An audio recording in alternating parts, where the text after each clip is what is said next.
Hi, everyone. Welcome. And I'm really excited to be here. I'm so thankful that you have received me. Thank you, Christy, for inviting me to be a part of this day. And I'm really excited to talk to you about how to make the waves of change work for you.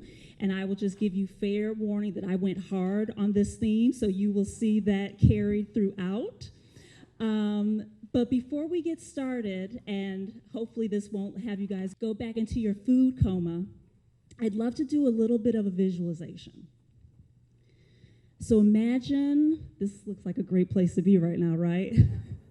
So imagine you are walking down this boardwalk to the ocean to take a nice swim. You're with friends or family, and you guys are just in the ocean, just kind of having a good time, minding your own business. You're testing out your freestyle and your backstroke, and just kind of having a good time. But then you look up and you realize that you have drifted far, far away from this boardwalk where you started. Somehow the rip current has carried you away, and now panic has set in. You are doing everything within your power to swim back to shore. You're, furiously paddling. You're out of breath, and you realize that you might be sinking, or at worst, you're just kind of swimming in place. And what I want to ask you is, how many of you have felt that in your everyday life, where you are just trying to keep up with life? You're losing your breath, you can't catch it, it feels like the walls are closing in on you, and you're doing everything that you can to just find some peace of mind. Just show of hands. And for those of you who haven't raised your hands, I want to talk to you afterwards so that I can get some advice from you, okay? But the reality is, this is what life is like. We're just going in every direction and trying to keep up pace with the rate at which things are going. And we're just all moving at full tilt. Life is moving and changing so quickly. Work and the workplace and the work culture is changing and moving so quickly, faster than we can keep up with a lot of times. And there's pressure from every single angle. You've got to be and do all the things. You've got to be active and proactive. You've got to be strategic and not reactive as much as possible. And oh, by the way, you got to be taking care of yourself, doing self-care, meditating, sleeping 7 to 8 hours a day, everything, taking care of your personal life. And it just gets to be a lot after a while. And you just start to feel like you're losing your way, and your purpose and meaning have gotten lost in all of that as well. And so what's our default response to that? What's our default response when you feel like the walls are closing in? Anyone want to throw out how they might be feeling with any of those scenarios I've described? I hear shut down, I heard nap. What else? Anxiety. Absolutely, all of that. You're shutting down. Your brain cannot take one more thing. And you don't even know what you're doing from day to day. You're just on autopilot. You don't know how you got from your house to work. And what it breaks down to is, we can do one of two things. We can resist, or we can go with the flow. And one thing I want to mention about that visualization that I had you to do in the beginning with that rip current taking you away, the experts tell you in order to survive that is to physically relax and go with the flow until you can swim out of that current, until you can get to a place where you are safe. So as you might have imagined, we're going to be talking about going with the flow today. So I've got 4 takeaways that I want you to walk away with, absorb, use however you will today. But these takeaways that I'm sharing with you will help you to be more mindful and intentional versus defaulting to that response of shutting down, wanting to take a nap. that second nature response that we have when we're getting overwhelmed and kind of assaulted, right? It will offer you a way to gain a new awareness and to get out of your head and to boost your confidence. It will help you to find a way to move from a fixed mindset to more of a growth mindset. And the thing is that is important to take away is that these are things that have to be practiced every single day. These are things, and I was telling Chrissy, these are things that I still work on. I've been coaching for over 2 years now, and these are still things that I have to put into practice every single day because it's so easy to get just bombarded by everything that life is throwing our way. And then also, the steps that I share today will help you to step into your personal and professional power. A lot of times we feel like we're giving our power away and we don't even know how we're doing it. So the steps that I offer up today will be simple ways that you can influence more power into your life and into your work. And ultimately, at the end of the day, I want you to walk away knowing that you can navigate the waves of change and make them work for you and not feel like things are happening to you.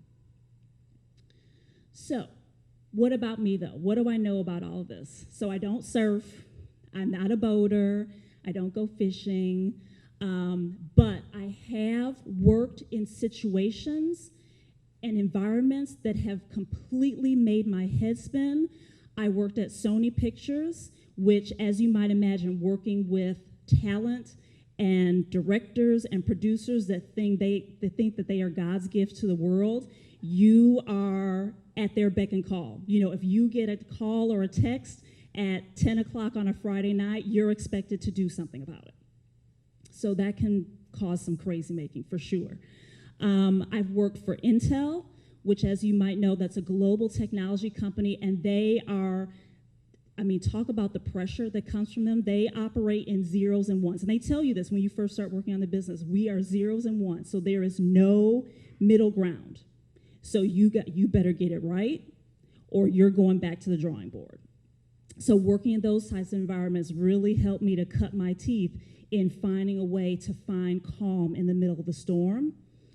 I also, while working with both Sony and Intel, I had major life changes happen all within a 2-year span. I moved from California to Oregon and back to California because it was a little too gray for my taste. I lost my dad. I got engaged and married, and somehow I was like, how am I getting out of this? But somehow I made it out. And I started my own business while still working full-time and working at the busiest time of the year. And I will share that the tips that I'm sharing with you today are tips that were shared with me that helped me to survive that, and they still help me to this day, and these are tips that I now share with my clients. So you guys are getting kind of the express version of what a coaching session might look like. So let's get into the steps of how to make the waves of change work for you. And I will encourage you, if there are questions that you have, please feel free to ask me while we're going through them. But I do have space towards the end if there are questions that you have. So the first one is drop an anchor. So anyone, what is the purpose of an anchor? Why do boaters use it? Exactly. They hold the boat in place, they prevent it from drifting, or they at least slow the drift. And how does this relate to us? We want to find a way to drop the anchor in our lives so that we can stop being carried away by that rip current. We want to find a way to take a step back and figure out what in the world is going on and how do I deal with this. And I talked a lot about at the beginning of how these steps will help you to gain a new awareness. And I wanted to share this quote because I thought it was appropriate. Awareness allows us to get outside of our mind and observe it in action. The National Science Foundation says that we have anywhere between 50,000 to 70,000 thoughts a day. Yes, 50 to 70,000 thoughts a day. And the big thing to note here, you guys, is 95% of them are thoughts that are on rapid repeat. They're thoughts that we use to respond automatically to things, or we're just in a pattern of thinking about them. And so we want to try to stop that as much as possible, because having awareness is power. Power because it allows you to get yourself out of that current that is sweeping you away and pulling you from left to right and up and down and under. And so often we're on autopilot every day. Every day we're going through the motions. And so how do we get that new awareness? How do we try to find a way to stop the flow, right? So these are an example of some questions that you can ask yourself. There are many more, but these are some of the big ones that just help you to just take a beat. The first is, where does it hurt right now? What has me feeling super stressed or overwhelmed or anxious about this situation? What is it that I can change? And I wanted to share a personal story going back to when I was working at Sony, of how I just was in the mix all the time and just going through the motions. It was December of 2012, and I was working on the launch of Django Unchained. And they had a project that they were doing for aspiring filmmakers where they could submit their own content, their own video. And the video showed, one of the videos showed a young girl shooting. Well, Sandy Hook had just happened. And for me, that was something that jarred me out of my fog. Because I was like, how can we in good conscience put this out?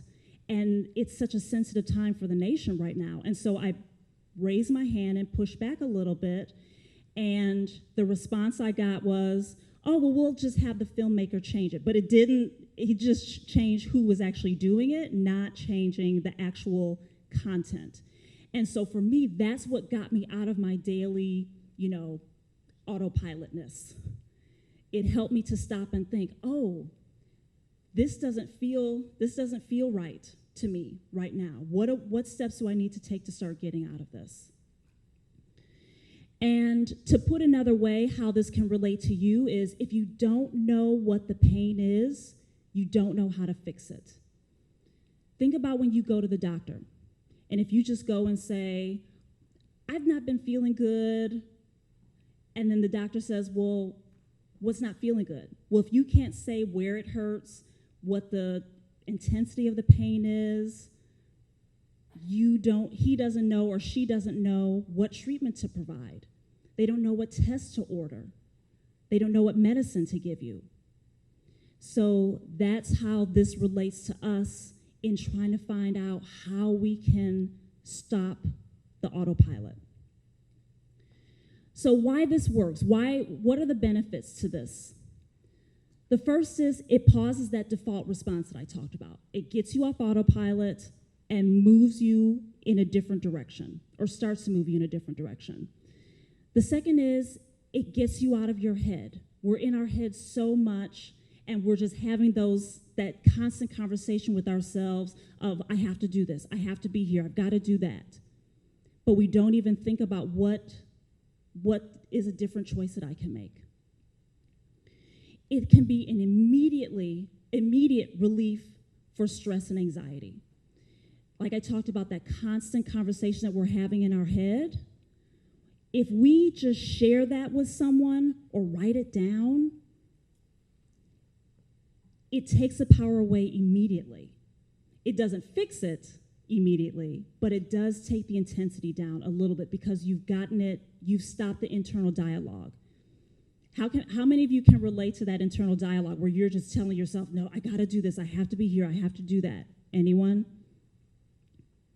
Yeah. So this is something that can help slow that down. And it also is empowering, and it increases our sense of competence. This sense of, I have to do this, I have to be here. We feel like we're at the mercy of someone else or a force that's outside of ourselves. This allows us to see that, oh, I can do something different here. There's something else, I have another option. Any questions before I move on to the next one? Okay. Next one is check your radar.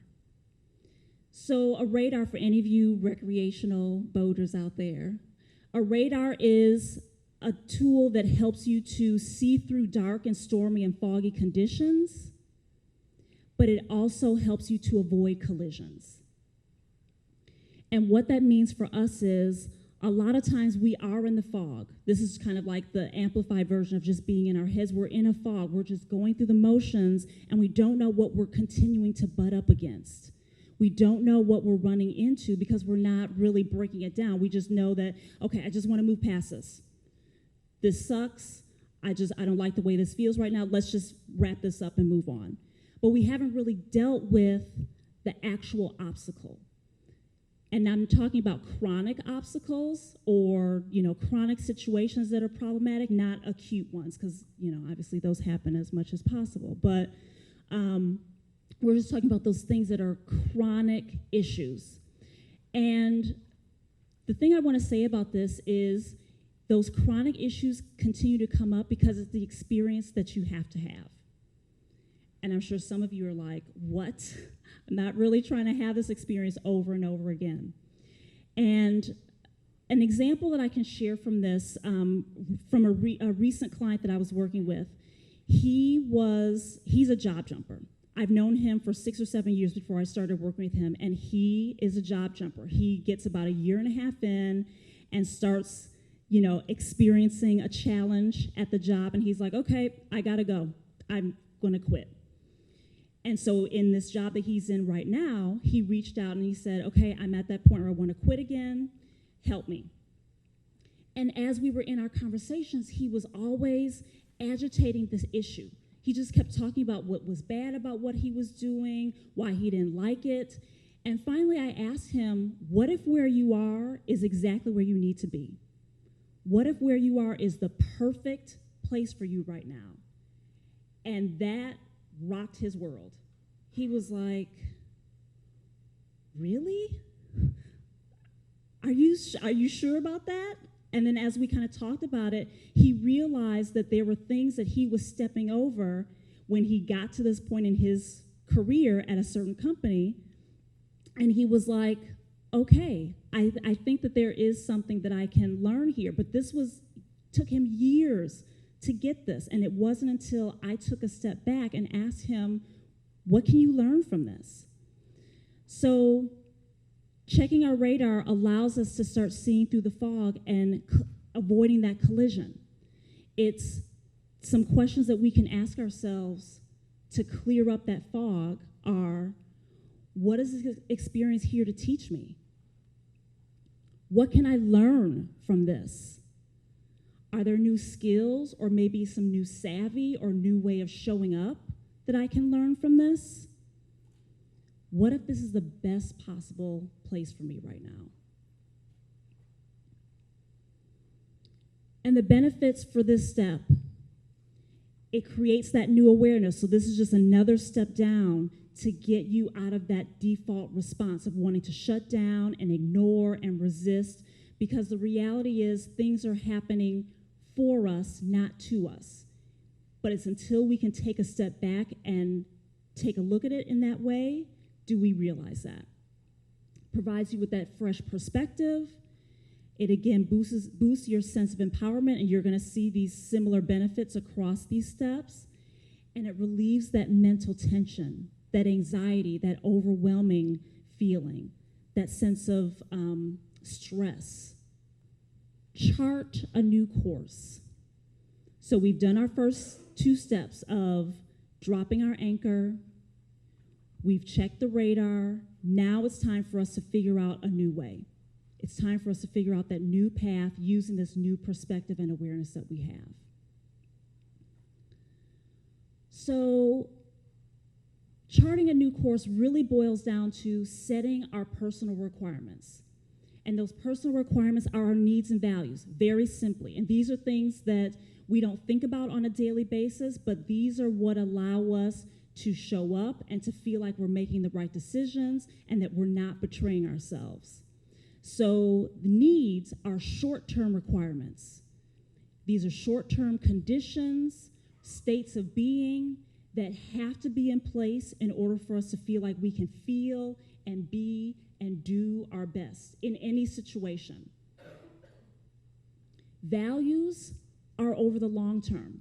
These are those tenets that really make up who we are and what we stand for. And if they're not met over the long term, we start to feel like we've gone astray, that we've lost our way. And they truly are that roadmap for our lives. They allow us, or they help us to evaluate situations, to make different decisions, make better decisions for us. And these steps, I didn't mention this at the beginning, but these steps are not only helpful in our personal lives, but they're helpful in our professional lives. You can apply them to virtually any situation. And I just want to throw these up. These are just an example of some of the top needs and values that come up with clients that I'm working with on these types of exercises. For you, of course, they might be different because there are many, many needs and values that make up who we are and what we need and what we want in our lives. But when you're starting to try to figure out getting back to your core and who you are, you'll want to identify the top 3 to 5 needs and values that are going to be your guiding star, if you will.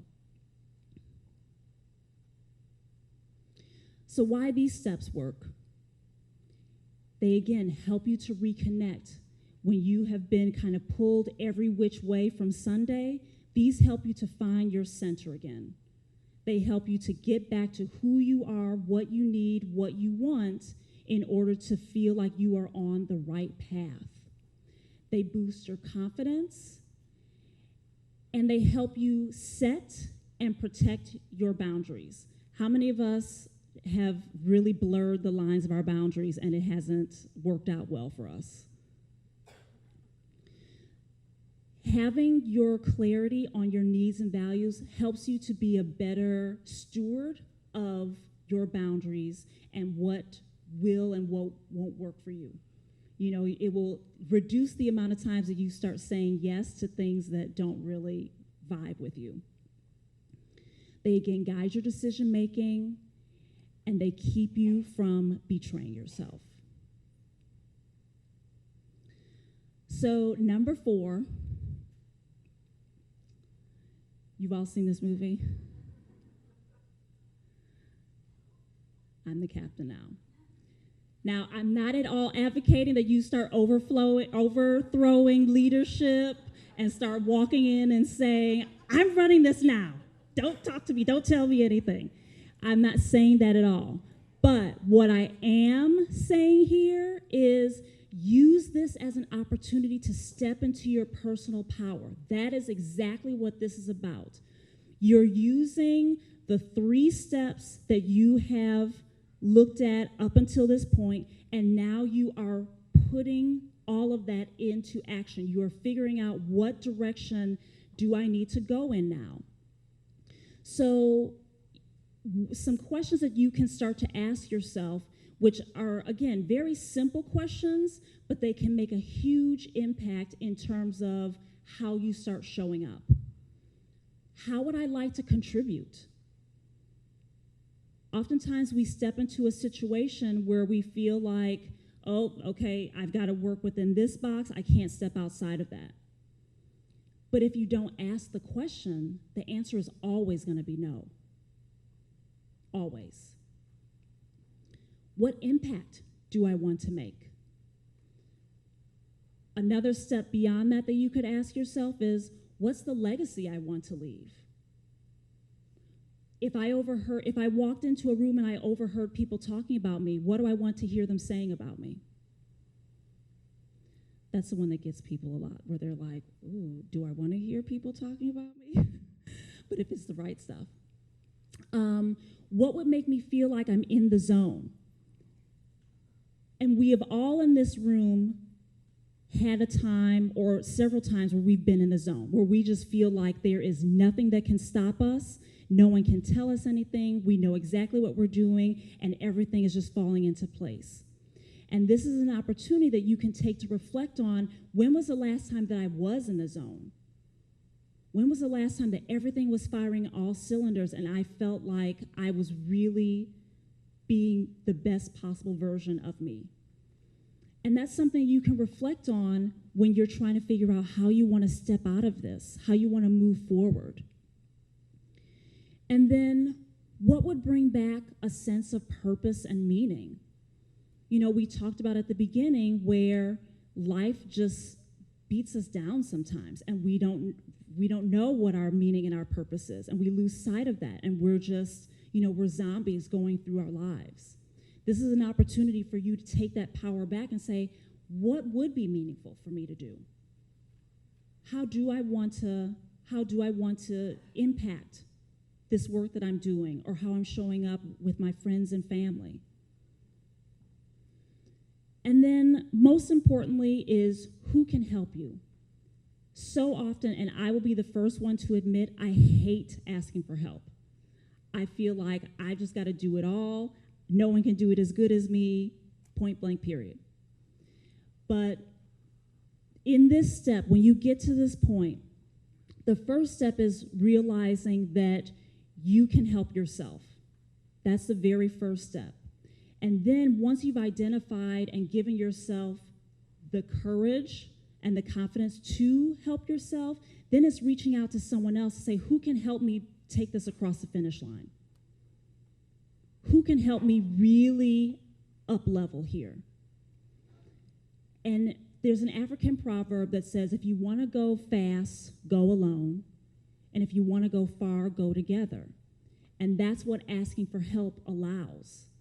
That's what asking for help opens the door for.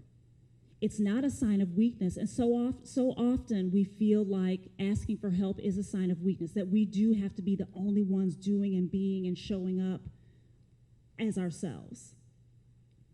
But no one can do it alone. So the benefits of this, and I've covered many, but it generates excitement. That sense that you are really like, okay, I'm making some new decisions here. I'm finding a new way. And that kind of kicks up some excitement for you. Like, okay, I'm going to do something different now. I'm going to make a different choice. It offers hope. Going back to that message about not feeling like a victim, not feeling like you're at the mercy of someone else or what's being inflicted upon you. You have hope now. You have a different way of thinking of things and a different way of moving forward. It increases competence and confidence. And there's a theory called the competence-confidence loop.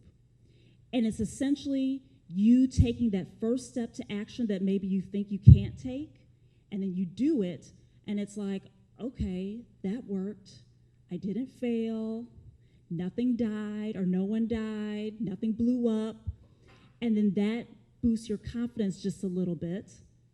And then you're like, okay, maybe I can level up. Maybe I can add something here that's maybe a little scary, but I'm going to try it anyway. And then it's just this cycle. And once you get in motion and see that nothing bad is happening, it inspires you to keep going. And again, it's empowering, and it helps you to find your voice. And this is an important one, too, about finding your voice, is so often we feel like what we have to say doesn't matter, that no one wants to listen to what we have to say. And everyone is here because you offer some sort of value. Everyone is here because you are powerful and are needed in some way, shape, or form. And so that means you have a voice, and that your voice is worthy of being heard. So I love this quote from Joan Baez: action is the antidote to despair.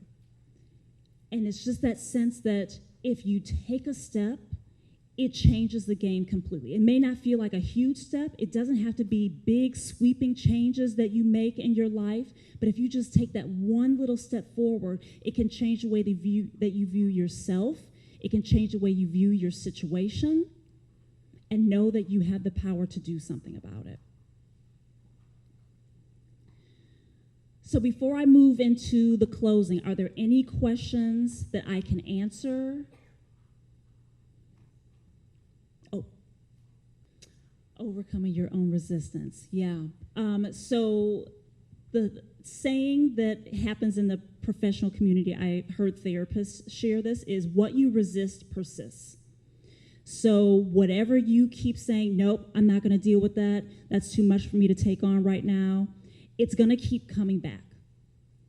And until you realize and ask some of those questions of, what is it that bothers me about this?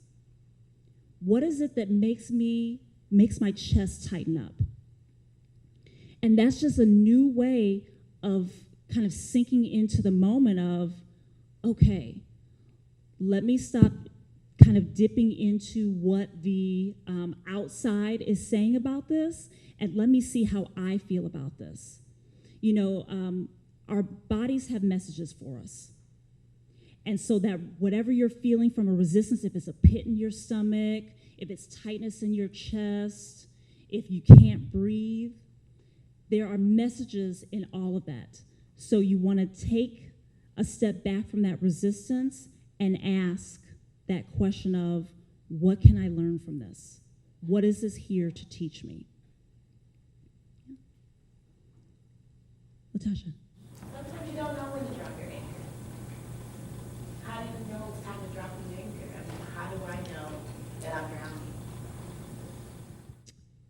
If you are feeling like the walls are closing in on you, because here's the thing I want to say about that is, and this happened to me, something didn't feel totally right. But still, in my mind, that inner voice was stronger than anything else that my body was trying to tell me. I was like, I gotta go. I gotta do this. You know, I'm the only person that can do this. And I was drowning. It didn't even dawn on me to ask for help. And so just a little personal story that this is leading into, I was working my full-time job, but I was also working my side hustle from 7 in the morning until about 11 in the evening. And right before the onset of this, I started feeling like little tingling in my cheek, but I just was like, whatever, it's fine, I'm gonna keep going. And that happened a couple times, and I just completely ignored it. So I'm resisting here, right? And then I'm sitting at my desk, and I start typing an email. It was completely innocuous. You know, it was like, you know, what time to show up at an event. And the entire left side of my head and face and arm went numb. And I was like, this isn't good. So the first thing I did was Google, why is my face numb right now? Which, of course, you know, all doctors hate that you do that, right? So the only thing I had the courage to do in that moment, I didn't ask for help. I didn't yell for help. I texted my girlfriend, who's a doctor back in Chicago, which is where I'm from. And I described to her, because all of this numbness had been going on for about 30 minutes. So another bad move on my part. But I just was like, no, this can't be happening. Like, I'm just going to power through. And she immediately started taking me through stroke protocol. She thought I was having a stroke. So I went to the doctor, and he was like, after examining me for 2 hours, he said, you're having panic attacks. And he was like, and you're so used to just doing it all and being it all and showing up and shouldering everything. He was like, now your body is like, we're done. We've had enough. So I knew something was off, to go back to your question. I knew something was off, but I didn't know how to deal with it. I didn't know what question to ask. I didn't think I could ask for help. And so my doctor said, you need to get your stress under control now. He's like, I'm not going to tell you how to do it, but I'm just going to tell you, you've got to get it under control right now or else. And so that's when I had to start making some decisions and falling back on what are my personal requirements? What has to be in place here in order for this to start dissipating? So when you don't know if you're drowning, that's probably a good time to ask yourself, am I drowning? Because you're not paying attention. We're just, that 95% of regular thoughts is taken over. Anyone else? Yes. Go back to the analogy. We have to wait until we're drowning, drop the anchor. Can we just drop it like now to make sure that we don't go into that situation? Yes. That is the best time to drop an anchor, is before it gets too bad. So in my situation, I waited obviously way too freaking long. I should have dropped the anchor about 3 months prior, but I didn't. So it's always the right time to start doing some assessments. It's always the right time to start asking yourself some of those questions, because it stops the autopilot. It gets you out of your head. That's the worst place to be, you guys, is in your head, because then nothing can get in. It's like a closed fist. Nothing can get in. You can't evaluate anything. You can't see outside of yourself, just like that quote said. So anytime is a good time to drop the anchor. Yes.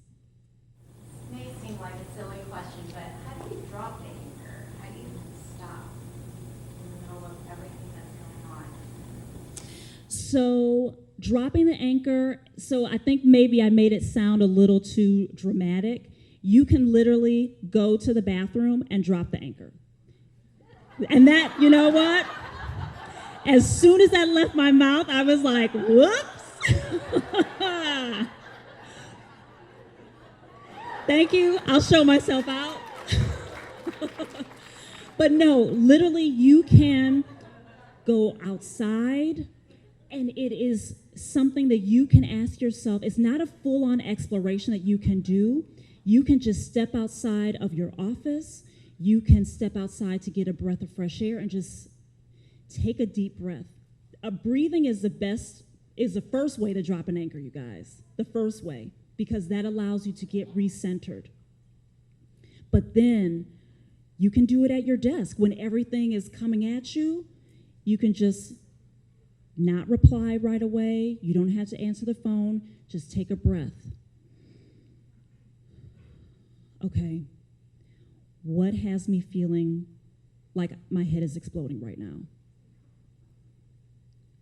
Simple question. And then once you can get clear on that, so maybe it's my plate is overflowing, or, things at home are blowing up.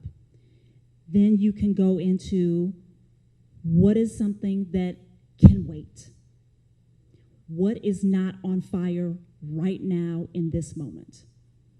So that's the next step down that you can do, is just what has to be done in this moment right now. So that's the first way. But when or how to drop the anchor is to just do it and not feel like you have to do everything in that moment. Okay? Yes? Oh, sorry. That's okay. We'll go to you next. What are the recommendations you have for somebody who you're seeing is on a path and needs to take a moment and drop an anchor and find ways to deal with stress and things like that? That's a big one. That's a big one, where you are trying to live up to everyone else's expectations and do what everyone thinks you want, what they want you to do. And the first step that you can ask yourself is, what is giving me energy? What do I love doing? And that could be a simple exercise like listing out 10 things that you love about whatever you're questioning. And then 10 things that you just love, period. What would I love to be doing? What do I want my day to look like? So just taking that step back and listing out some things that just light you up. Not anyone else, but what light you up. And this is the other thing that we do a lot. We tend to self-censor a lot. Oh, that seems silly. Oh, I could never do that. Put that aside. Just, what do I want to do? End of story. And write it out. What do I love? Write it out. Does that help? I had a comment, I think more than a question. Yes. You talked about growth mindset, and I have children of many ages, and growth mindset is something that they talk about so much in school, and sometimes I think it's a shame that we don't talk about it at work, because it really helps my children to stop and say, what kind of environment do I want to be in, and how can I contribute to that environment? And for us as an organization, culturally speaking, we all have to be part of this, right? We all have to have that growth mindset and be brave enough to step into it and say, I'm going to drop my anchor. I suggest you drop your anchor. We are accusing each other. Going to phone a friend. You know, we have to rely on each other to make some of these changes and decide we're all going to have a growth mindset. So I didn't put this in, but there's a great TED Talk by Carol Dweck, and it's called The Tyranny of Now, the Power of Yet. And she goes through these concepts and she breaks it down about how we are so in our mindset of, oh, I don't know how to do this. And instead of taking that approach, which is a fixed mindset approach, the growth mindset approach would be, I don't know how to do that yet. And it's simple changes in language that we can make that get us out of that, that assembly line way of doing and being and showing up. Maybe one more question, or if someone has a big takeaway, thank you so much for your takeaway and your comment. Oh, yes, ma'am. People talk about power, and they say, don't give away your power. What does that look like when you're giving away your power, and then what steps do you take to get it back? This is a really interesting question because Christy and I were just talking about this. And this was a concept that I did not get right away because I thought, so my way of being in a meeting was if something happened that rubbed me the wrong way, I would just sit there like, I would be stoic and, I'd cross my hands and have, quote unquote, a power pose. And when I was speaking with my coach and I told her about a situation that was happening, she was like, oh, so you realize you gave your power away in that moment. And I didn't understand what that meant. And so what that means is if something, and it doesn't mean that you have to, address it right away and, say whatever comes to your mind, but it's taking a beat. And none of this takes a long time. It's taking a step back and realizing, okay, that didn't sit well with me. And then in that moment, you can ask and say, what did you mean by that?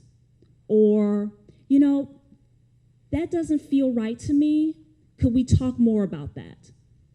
And so those are simple ways of taking your power back without completely, flipping over tables and making a huge scene.